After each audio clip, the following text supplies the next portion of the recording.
les artistes, liberté et spiritualité, c'est un peu les deux faces d'une même médaille. C'est-à-dire que surtout un artiste qui improvise, qui cherche, il est porté par ce qu'on appelle des muses.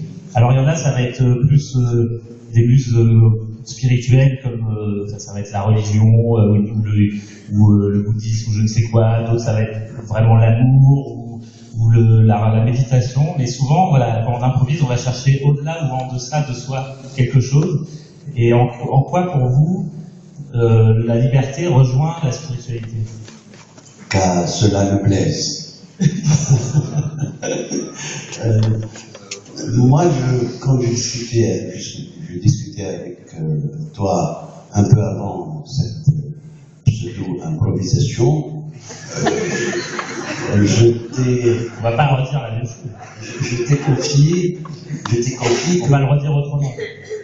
Oui, je t'ai confié que pour moi, si toutes les religions, quelles qu'elles soient, peut-être pas, mais il y a certainement des exceptions, parlent de l'au-delà, s'angoissent de l'au-delà, se donnent comme objectif une gestion de l'au-delà, comme si je connaissais, les méandres, les structures de l'au-delà, qu'est-ce qu'il y a, etc. Il y en a qui disent qu'ils le savent. Qu'il y a ceci, qu'il y a antichambre, qu'il y a des arbres, qu'il y a des soleils ou pas.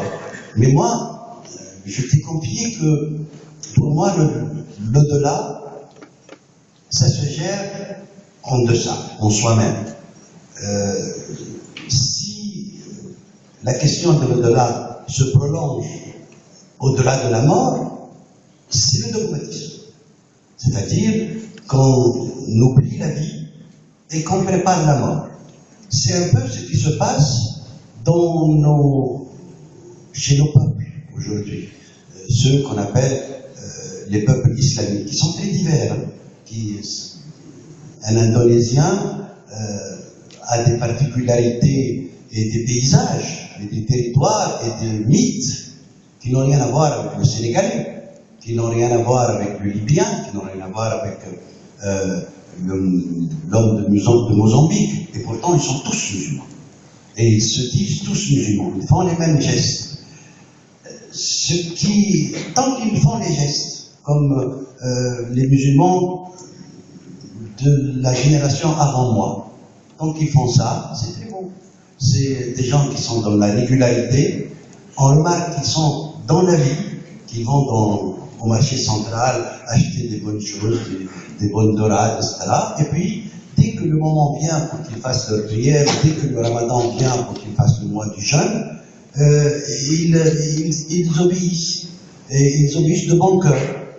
Mais là, on assiste maintenant dans nos sociétés, et c'est effrayant. C'est effrayant pour nos fils, nos enfants, nos filles et nos petites filles et nos petits-enfants. Maintenant, on vend la mort. On gère la mort.